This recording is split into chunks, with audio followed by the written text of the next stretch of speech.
குதிரை பேரத்துல யாரு மாட்டிருக்கான்னு உங்களுக்கு தெரியும். குதிரை பேரத்துல செந்தில் பாலாஜிக்கு சொந்த நெருங்கிய நபர்கள் கைது செய்யப்பட்டிருக்காங்க. குதிரை பேரம்னா முதல்ல எல்லாரும் புரிஞ்சுக்கணும், யாராவது பணம் கொடுத்து யாரையாவது வாங்க முயற்சி செஞ்சால்தான் குதிரை பேரம்.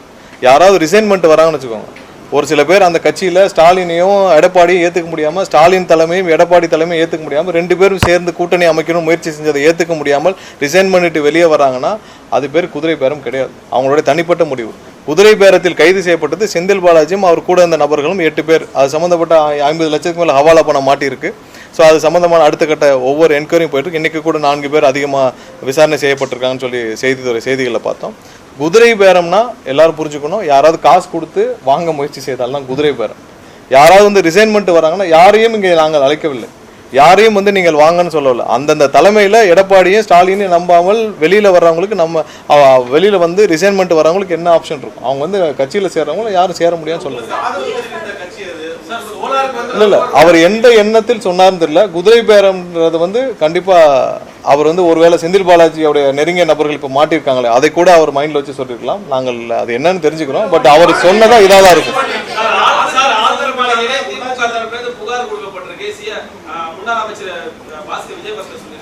இல்ல திமுக தரப்புல வேற என்ன செய்ய முடியும்?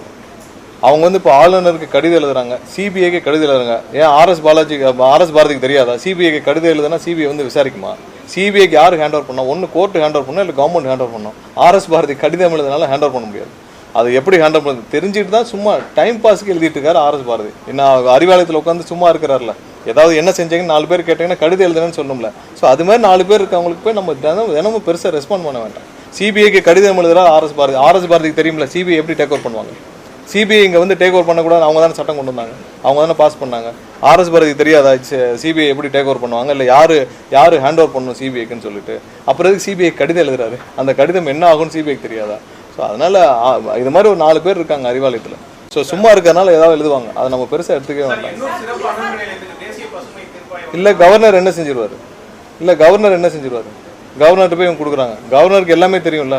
இதே இதில் செந்தில் பாலாஜியும் அவர் சம்மந்தப்பட்ட ஆட்களும் பர்ச்சேஸ் பண்ண 8 பேர் அரெஸ்ட் பண்ணாங்களே, அது தெரியாதா இருக்கும்? ஸோ கண்டிப்பாக இங்கே என்ன நடக்குதுன்னு எல்லாருக்கும் தெரியும், மக்களுக்கு தெரியும், எல்லாருக்கும் தெரியும். யார் பர்ச்சேஸ் பண்ண முயற்சி செஞ்சாங்க தெரியும், யார் இங்கே விலைக்கு வாங்க எங்களுடைய எம்எல்ஏக்களை விலைக்கு வாங்க முயற்சி செஞ்சாங்க தெரியும். இப்போ வரைக்கும் சொல்கிறோம், அந்த முயற்சியில் தான் இருக்காங்க. ஸ்டாலின் சம்மந்தப்பட்ட முன்னாள் முதல்வர் ஸ்டாலின் சம்மந்தப்பட்ட நபர்களும் எடப்பாடி சம்மந்தப்பட்ட நபர்களும் இந்த முயற்சியிலே தான் இருக்காங்க. ஸோ அதனால இவங்க சும்மா அதை டைவெர்ட் பண்ணுறதுக்கு ஏதோ பண்ணுறாங்க, அதுக்கு நம்ம பெருசாக இடம் கொடுக்கலாம்.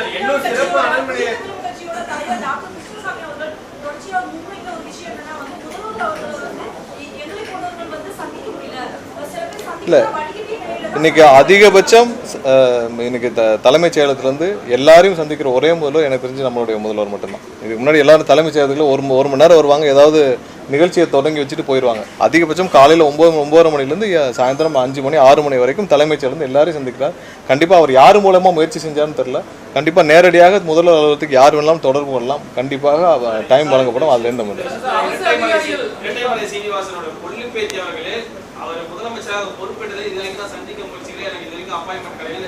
இல்ல அதான் சொல்றேன், நீங்க எல்லாம் பத்திரிகையாளர் இருக்கீங்க, யார் மூலமா அப்ரோச் பண்ணா முதல்வர் அலுவலகத்துக்கு தொடர்பு கொண்டா அப்பாயின்மெண்ட் கிடைக்கும் தெரியும். தினமும் முதல்வர் எல்லாரையும் சந்திச்சுட்டு தான் இருக்கிறார். உங்களுக்கு தெரியும் யாரை சந்திச்சுட்டு இருக்காங்கன்னு.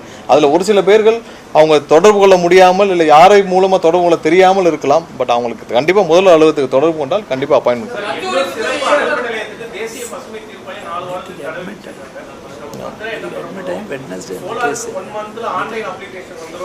ஆமா சார், இன்னும் 2 வாரத்தில் நம்ம அந்த சோலார் ஆன்லைன் அப்ளிகேஷன்ஸ்க்குள்ள நம்ம ஒரு சொல்யூஷன் நம்ம அனௌன்ஸ் பண்ணிவிடும். ஏன்னா அதில் பாலிசி டிஃபைன் பண்ணாமல் இருக்கும், நம்ம பேட்டரி ஸ்டோருக்கு பாலிசி டிஃபைன் பண்ணாமல் இருக்கும்.